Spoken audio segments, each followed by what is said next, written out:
আসসালামু আলাইকুম রহমতুল্লাহ। রিজিক নিয়ে কখনোই টেনশন করবেন না।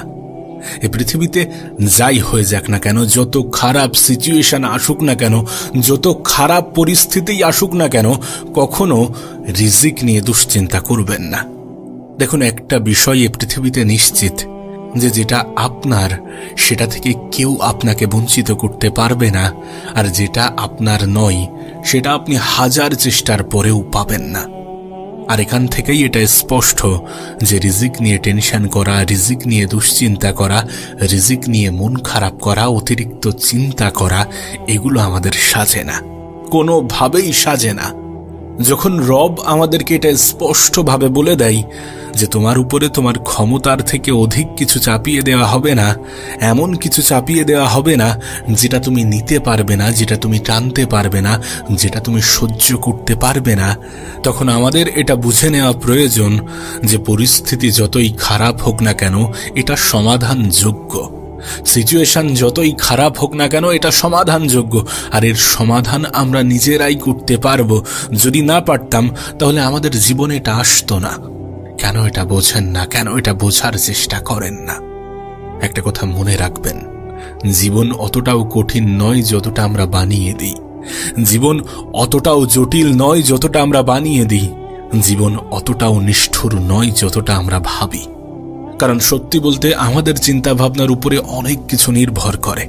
হ্যাঁ, আমাদের মানসিকতা, আমাদের মেন্টালিটির উপরে কত কিছু নির্ভর করে, কাশ যদি আপনাকে বোঝাতে পারতাম। একবার ভেবে দেখুন, দুইজন মানুষ আর্থিক অনটনের মধ্যে আছে, টাকা পয়সার খুবই সমস্যা। একজন মানুষ টাকা পয়সা কিভাবে কি হবে, কিভাবে ম্যানেজ হবে, সেই সমস্ত জিনিস নিয়ে টেনশন করছে, দুশ্চিন্তা করছে। আর একজন মানুষ আল্লাহর উপরে সম্পূর্ণ আস্থা, সম্পূর্ণ ভরসা রেখে তিনি সকল প্রকার চেষ্টা চালাচ্ছেন। এই দুইটি মানুষের চিন্তা ভাবনার মধ্যে কিন্তু আসমান জমিনের পার্থক্য। কোনো মানুষ আল্লাহকে দোষারোপ করছেন, আর কোনো মানুষ আল্লাহর শুকরিয়া জানাচ্ছেন। এই দুটি চিন্তা ভাবনার মানুষের মধ্যে আসমান জমিনের পার্থক্য। আর আমাদের এই চিন্তা ভাবনাটাই পরিবর্তন করতে হবে। দেখবেন, যদি সামাজিক দৃষ্টিকোণ থেকে দেখি, যদি একটু লজিক্যালি ভাবি, তাহলে দেখা যাবে আমাদের আল্লাহ আমাদেরকে পৃথিবীতে পাঠিয়েছেন, আমাদের রব আমাদেরকে পৃথিবীতে পাঠিয়েছেন। সুতরাং তিনি আমাদের থেকেও বেশি দায়িত্ববান আমাদের প্রতি। হ্যাঁ, ঠিক যেমনটা আমরা নিজেদেরকে যতটা ভালোবাসি তার থেকেও অধিক আমাদেরকে ভালোবাসেন আমাদের রব, তেমনি আমরা নিজেদেরকে নিয়ে যতটা চিন্তা করি তার থেকেও অধিক চিন্তা করেন আমাদেরকে নিয়ে আমাদের রব। তবে একটা বিষয় স্পষ্ট হওয়াটা জরুরি, আর সেটা হচ্ছে এই পৃথিবীর পরিচালক, আমাদের জীবনের নিয়ন্ত্রক, আমাদের জীবনের পরিচালক আল্লাহ আমাদেরকে পরীক্ষা নেন, কখনো কিছু দিয়ে আবার কখনো কিছু থেকে বঞ্চিত করে। যেটা আমি প্রায়ই বলি, আর আমি এটা বিশ্বাস করি। আমার মনে হয় আপনিও যদি এটা বিশ্বাস করতে শুরু করেন, আপনার জীবনের যত দুশ্চিন্তা, যত টেনশন, যত হতাশা, সমস্ত কিছু এক নিমেষে দূর হয়ে যেতে পারে। বিশ্বাস করুন, এই পৃথিবীতে আমাদের পরীক্ষা নেওয়া হচ্ছে, কখনো কিছু দেওয়ার মাধ্যমে, আবার কখনো কিছু থেকে বঞ্চিত করার মাধ্যমে। যখন আমরা পেয়ে যাব তারপরে আমাদের রিয়াকশনটা কেমন হবে, আর যখন আমরা সেটা থেকে বঞ্চিত হব তারপরে আমাদের রিয়াকশনটা কেমন হবে সেটা যাচাই করার জন্যে। দেখেন, আপনার কাছে একটা বিষয় স্পষ্ট হওয়াটা জরুরি যে উপরওয়ালার ইশারাই এ পৃথিবীতে যে কোনো কিছু হওয়া সম্ভব। যেগুলোকে আমরা ভাবি যে এটা কখনোই হওয়া সম্ভব নয়, সেগুলোও হওয়া সম্ভব যদি উপরওয়ালা চাই, যদি রব চাই, যদি আল্লাহ চাই, যদি আমাদের সৃষ্টিকর্তা চাই। যদি আমরা একটু ইতিহাস ঘেঁটে দেখি তাহলে দেখা যাবে রিজিক নিয়ে এমন হাজারো ঘটনা আছে। আপনার নিজের জীবনেও যদি একটু গড় করে দেখেন তাহলে দেখবেন কখনো না কখনো এমনটা ঘটেছে যে কোনো কিছু খেতে আপনার প্রচুর ইচ্ছা করছে, আর সেটা অলৌকিকভাবে কোনো না কোনোভাবে আপনার সামনে চলে এসেছে, সেটাই আপনি খেতে পেয়েছেন সেই দিন। এমন ঘটনা আমাদের জীবনে ঘটে। হ্যাঁ, সেগুলোকে আমরা অতটা গড় করি না, সেগুলোকে আমরা অতটা গুরুত্ব দিই না, কারণ আমাদের একটা খুব সুন্দর অভ্যাস আছে যেটা রবের অপছন্দনীয়, যেটা আল্লাহ পাকের অপছন্দ। আমরা কোনো কিছু পেয়ে গেলে সেটার গুরুত্ব দিতে চাই না। আমরা কোনো কিছু সহজে পেয়ে গেলে সেটার মূল্যায়ন করতে জানি না। কিন্তু একবার নিজেকে প্রশ্ন করা উচিত যে এগুলো কতটা যুক্তিসম্মত, এই যে আমাদের ব্যবহার, এটা কতটা গ্রহণযোগ্য। আমার কেন জানি না মনে হয় যখন রব দেখেন যে আমরা কোনো কিছু সহজে পেয়ে গেলে সেটার মূল্য দিই না, আমরা কোনো কিছু অনেক সহজে অর্জন করলে সেটার মূল্যায়ন করতে জানি না, সেটার গুরুত্ব দিতে জানি না, তখন তিনি আমাদের জন্য সেটা একটু কঠিন করে দেন। আর তখন আমরা ভাবি যে এটা আমার দ্বারা হবে না, আমি পারবো না। সেই মুহূর্তে আমরা মনের অজান্তেই উপরওয়ালাকে দোষারোপ করি, কিন্তু আমরা একবারও আমাদের ভুলটাকে বুঝতে চাই না। সহজে পেয়ে গেলে যে আমরা গুরুত্ব দিতে চাইছিলাম না, এটাই তো আমাদের ভুল। সেই জন্যই তো সেটাকে কঠিন করা হয়েছে, যাতে পাওয়ার পরে সেটার মূল্যটা দেওয়া যায়, সেটার গুরুত্বটা বোঝা যায়। এমন চিন্তা ভাবনা রাখা উচিত নয় যে আমার দ্বারা হবে না। আরে যেটা আপনার, সেটা আপনার থেকে কেউ আপনাকে বঞ্চিত করতে পারবে না। আপনার উপরে আপনার ক্ষমতার থেকে অধিক কিছু চাপিয়ে দেয়া হবে না। কেন এটা বোঝার চেষ্টা করেন না? কেন এত রিজিক নিয়ে টেনশন করবেন? কেন এত আপনি আপনার রিজিক নিয়ে এত বেশি দুশ্চিন্তায় মগ্ন থাকবেন? কেন? দেখেন, রিজিক বলতে শুধুমাত্র খাবারকে বোঝানো হচ্ছে না।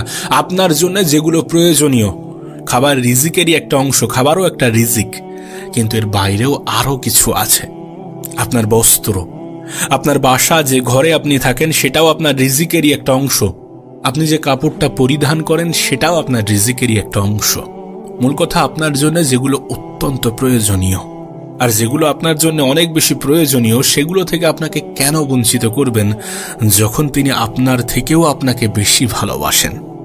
রিজিক নিয়ে টেনশন করার কোনো প্রশ্নই উঠছে না, কোনো প্রশ্নই ওঠে না। শুনুন, রিজিক মানে শুধুমাত্র খাবার নয়, রিজিক মানে শুধুমাত্র অর্থ নয়। যেটাকে আমরা রিজিক বলছি, সেটার বাংলা হচ্ছে জীবন উপকরণ। অর্থাৎ একজন মানুষের জীবন পরিচালনা করার জন্য যেগুলো প্রয়োজন, তার সব কিছু নিয়েই হচ্ছে রিজিক। কিন্তু আমরা যদি আমাদের জীবনের দিকে তাকাই, তাহলে দেখব যে আমাদের জীবন একটা নির্দিষ্ট ব্যালেন্স নিয়ে চলছে। সবকিছুই সময় মতো হচ্ছে। যেটা প্রয়োজনীয় ছিল সেটা পাচ্ছি, যেটা অপ্রয়োজনীয় সেটা জীবন থেকে দূরে সরে যাচ্ছে। আর যদি জীবন গঠনের জন্য প্রয়োজনীয় জিনিসগুলো আমরা পেয়ে থাকি, তাহলে কেন আমরা উপরওয়ালাকে দোষারোপ করব? কেন আমরা আল্লাহকে দোষারোপ করব? আপনার অর্থের পরিমাণ একটু কম, আপনার জীবনটা একটু সাদামাঠা, তার মানে এমনটা নয় যে আপনাকে আপনার রিজিক থেকে আল্লাহ পাক বঞ্চিত করছেন। আরে আপনার মতোই জীবন পাওয়ার স্বপ্ন দেখছেন এ পৃথিবীর হাজারো মানুষ। যদি তেমনভাবে চিন্তা করেন, দেখবেন অনেক কিছু পেয়েছেন। যতটুকু হারিয়েছেন, যতটুকু থেকে বঞ্চিত হচ্ছেন, তার থেকে হাজারো গুণ বেশি পাচ্ছেন। এই যে আপনি রিজিক নিয়ে চিন্তিত, একটা কথা মনে রাখবেন, রিজিকের সর্বনিম্ন স্তর হচ্ছে খাদ্য, বস্ত্র, এগুলো। আর রিজিকের সর্বোচ্চ স্তর হচ্ছে কি আপনার সুস্থতা। আপনি যদি ফিট থাকেন, আপনি যদি সুস্থ থাকেন, আপনি যদি শারীরিকভাবে সমস্ত কিছু করার ক্ষমতা রাখেন, আপনাকে যদি আল্লাহ পাক সুস্থ রাখেন, তাহলে ভেবে নেবেন আল্লাহ পাক আপনাকে আপনার রিজিক থেকে বঞ্চিত করছেন না। দেখবেন একজন মানুষ সুস্থ থাকলে সমস্ত কিছু ভালো লাগে, অসুস্থ থাকলে কিছুই ভালো লাগে না। যদি আপনি সুস্থ থাকেন, যদি আপনি নিজে থেকে সমস্ত কিছু করতে পারেন, তাহলে কেন রিজিক নিয়ে টেনশন করবেন? এবং এই যে সুস্থতার কথা বলছি, এটা শুধুমাত্র শারীরিক নয়, বরং মানসিক সুস্থতাও। কোনো মানুষ যদি শারীরিক এবং মানসিকভাবে সুস্থ থাকে, কোনো মানুষ যদি শারীরিক এবং মানসিকভাবে সমস্ত কিছু করতে পারে, তাহলে সেই মানুষটি রিজিক থেকে কোথায় বঞ্চিত হচ্ছে? এবার প্রশ্ন উঠতেই পারে যে কেন এই সুস্থতাকেই সব থেকে বড় রিজিক বলা হচ্ছে? রিজক বা রিজিক যাই বলি না কেন, তার কারণ হচ্ছে কোনো মানুষ যদি সুস্থ না থাকে, তাহলে পৃথিবীর সমস্ত সম্পদ, সমস্ত জিনিস, সমস্ত অর্থ আনার পরেও সে মন থেকে সেই খুশিটা অনুভব করতে পারবে না। অবশ্যই সুস্থতা সব থেকে বড় উপহার আমাদের জন্যে, কিন্তু এটা আমাদের দুর্ভাগ্য যে আমরা এটাকে গুরুত্ব দিতে চাই না। আমাদের কাছে এটা নজরে আসে না যে আমাদের সুস্থতা আমাদের জন্য কত বড় উপহার। হ্যাঁ, আসে কখন? যখন আমরা একটু অসুস্থ হয়ে পড়ি, তখনই তো মনে হয় যে সুস্থ থাকাটা আমাদের জন্য কত বড় উপহার। এবং শুধুমাত্র এগুলোর মধ্যে সীমাবদ্ধ নয়। আপনার যে সন্তান, আপনার যে স্ত্রী, এগুলোও কিন্তু রিজিকেরই একটা অংশ। আপনার স্ত্রী, সন্তান, পরিবার, এটাই কিন্তু রিজিকের সর্বোত্তম স্তর। এটার জন্য শুকরিয়া আদায় করুন রবকে যদি আপনি ভালো কিছু পেয়ে থাকেন। এটার জন্য শুকরিয়া আদায় করুন আল্লাহকে যদি আল্লাহ আপনাকে এই রিজিক দিয়ে থাকেন। কিন্তু দুর্ভাগ্যজনকভাবে আমরা সব থেকে বেশি টেনশন করি রিজিকের সর্বনিম্ন স্তরগুলো নিয়ে।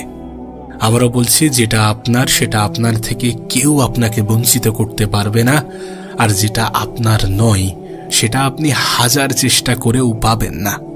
আর যখন এটা আপনার কাছে স্পষ্ট, তখন টেনশন, দুশ্চিন্তা, মন খারাপ করাটা বোকামি ছাড়া কিছুই নয়। আমি তো বলবো, যতটুকু পেয়েছেন ততটুকুর জন্য আল্লাহকে শুকরিয়া জানান। আমি তো বলবো, যতটুকু থেকে বঞ্চিত হয়েছেন সেটুকুর জন্যও আল্লাহকে শুকরিয়া জানান, কারণ হয়তোবা সেটা আপনার জন্য উপযুক্ত ছিল না। মনে রাখবেন, জীবন নিয়ে সমস্ত দুশ্চিন্তা দূর হয়ে যাবে যখন আপনি এটা ভাবতে শুরু করবেন যে আল্লাহ সর্বশ্রেষ্ঠ পরিকল্পনাকারী। জীবন নিয়ে সমস্ত অভিযোগ দূর হয়ে যাবে যখন এটা দেখবেন, যখন এটা ভাববেন, যখন এটা অনুভব করবেন যে আল্লাহ সর্বশ্রেষ্ঠ পরিচালক। আর আমার মনে হয় এটা এই পৃথিবীর সব থেকে বড় সত্য। এটা অ্যাকসেপ্ট করুন, এটার উপরে বিশ্বাস রাখুন, দেখবেন জীবনটা সুন্দর হতে শুরু করেছে।